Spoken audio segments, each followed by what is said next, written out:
मुहाना मंडी चढ़ा अतिक्रमण की भेंट। दुकानों के सामने सड़कों पर सामान लगाकर बैठे रहते हैं अवैध फुटकर व्यापारी। मुहाना मंडी सेकंड फेज की दुकान पड़ी है बंद, सड़कों पर हो रहा व्यापार। मुहाना मंडी इन दिनों अव्यवस्थाओं का अड्डा बनी हुई है। यहाँ प्लेटफॉर्म पर कब्जों की भरमार है।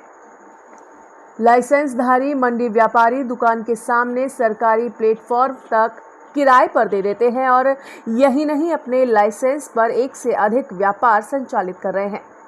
कुछ दुकानों का तो यह हाल है कि फुटपाथ पर दर्जनों की संख्या में किराएदार बैठा रखे हैं, जिससे एवज में 300 से 1000 रुपए रोज के पैसे वसूले जा रहे हैं। अतिक्रमण का हाल देखें तो सड़क में निकलने की जगह तक नहीं है। पिछले दिनों हुए मुहाना मंडी में झगड़े के बाद भी प्रशासन सख्त नहीं हुआ है। ऐसे में चारों ओर अतिक्रमण और अव्यवस्थाओं का दौर जारी है। संयोजक भारतीय खुदरा सब्जी व्यापार संघ रतन मोहन पारीक का कहना है कि मंडी कई बार शिकायत दर्ज करने के बाद भी अधिकारी इस ओर ध्यान नहीं देते हैं तथा प्रशासन की निरस्ता के कारण ही आज तक सेकंड फेज की दुकान बंद पड़ी है। भारतीय किसान संघ के महेंद्र कुमार शर्मा ने बताया कि फुटकर खुदरा व्यापारियों के लिए मुहाना मंडी में सेकंड फेज की दुकान दी गई थी, परंतु सड़क पर व्यापार करने वाले अपनी दुकानों में जाने को तैयार नहीं हैं, जिससे सेकंड फेज की लगभग सारी दुकानें बंद पड़ी हैं। अगर प्रशासन एक दुकान एक किताब लागू करने का प्रयास करे तो सेकंड फेज की दुकानों पर व्यापारी स्वयं दुकानें खोलेंगे तथा मंडी भी अतिक्रमण मुक्त नजर आएगी। इसमें ऐसा है, इन अधिकारियों की वजह से ये अवैध खुली बिक्री वाली फुटकर वाली जो बैठे हैं, जिनकी दुकानों बैठे हैं, ये कैवरक दलालों की दुकानें हैं और इस पे मतलब ऐसा है, रोड पे प्लेटफार्म पे कब्जा करवा के किराया लेते हैं।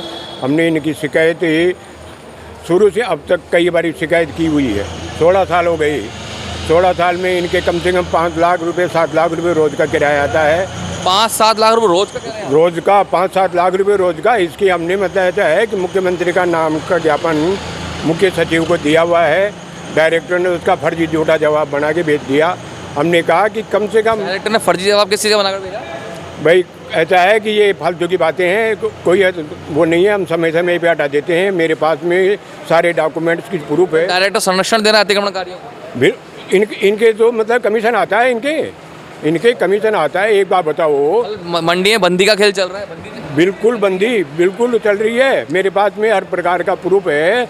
अगर कोई प्रूफ चेक करना, मैं शिकायत कर रहा हूँ और आप अधिकारी हो तो कम से कम मेरे से संपर्क तो करो। आप मेरे से संपर्क करो। मैंने बिना संपर्क करे केस को क्लोज कर दिया था, बोलता है आपकी समस्या निस्तारण हो गया। हाँ, जब मैंने इनको कहा कि अब तक ये 200 करोड़ रुपए किराए की वसूल लिए, इन पे 10% जो दुकानदार बैठा रहे हैं, इनकी CBI, CID, ACB या IB किसी से भी जांच करवा के इनके 10% पेनल्टी लगा के और 2000 करोड़ मुख्यमंत्री सहायता कोष में जमा कराओ। इसका झूठा जवाब बना के मुख्यमंत्री के नाम CS को ज्ञापन भेज दिया। CS को ज्ञापन दिए, जिसकी कॉपी है, CS का रजिस्टर्ड है और CS के से इन्होंने झूठा जवाब बना के भेज दिया। मैं CS से मिला, मैंने कहा मैंने आपको कहा था पहले, मैंने आपको ये कहा था कि इसको ACB में भेजो, तो आपने मेरे को कहा कि पारीक जी ऐसा है, पहले इसकी जांच करो ना। मैंने कहा मेरे पास प्रूफ है ना, पहले की देख लो ना। ये मुख्यमंत्री को, प्रधानमंत्री तक को हमने ज्ञापन भेजा हुआ है। कोई सुनवाई नहीं हो रही। इनकी सुनवाई कैसे होगी? ये इन लोगों का कथन है, अधिकारियों का, कि आप मुख्यमंत्री से मिलते हो, प्रधानमंत्री से मिलते हो, किसी भी मंत्री से मिलते हो, किसी भी अधिकारी से मिलते हो, तो आप जो शिकायत करके आते हो उस टाइम आपकी बात आराम से बड़े प्रेम से सुनते हैं और आपको आश्वासन मिलता है, चलो हम आपकी समस्या का समाधान कराएंगे। लेकिन जब हम जो जवाब बना के भेजते हैं, वो जवाब रद्दी की टोकरी में जाता है। न मुख्यमंत्री पढ़ता है, न प्रधानमंत्री पढ़ता है। हमारे पास में बाकायदा प्रूफ है लिखित में इनकी कागज़ों की। इन्होंने झूठा जवाब बना के भेजा। हमने कहा कि आप लोग कम से कम ये तो देखो कि राज्यपाल को, राष्ट्रपति को, प्रधानमंत्री को, मुख्यमंत्री को, CS को, इनको आप झूठा जवाब बना के भेजते हो। आपको नौकरी का खतरा नहीं है क्या? बोले सब मिल बांट के खाते हैं ना हम। महेंद्र जी, आप भी सब्जी लगाते हैं? हाँ सर, लगाते हैं। फुटपाथ पे लगा रहे हैं। फुटपाथ पे लगा? दुकान नहीं है आपकी? यहाँ दुकान है। दुकान है, फिर फुटपाथ पे लगा?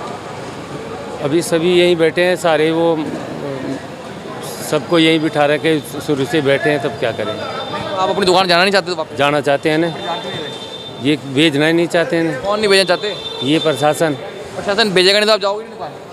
जाएंगे हम तो। आपकी है, इसको खोलिए ना। हाँ, कब्जा करके क्यों बैठे, किराया दे रहे हो क्या? नहीं किसी को नहीं दे रहे हैं किराए तो।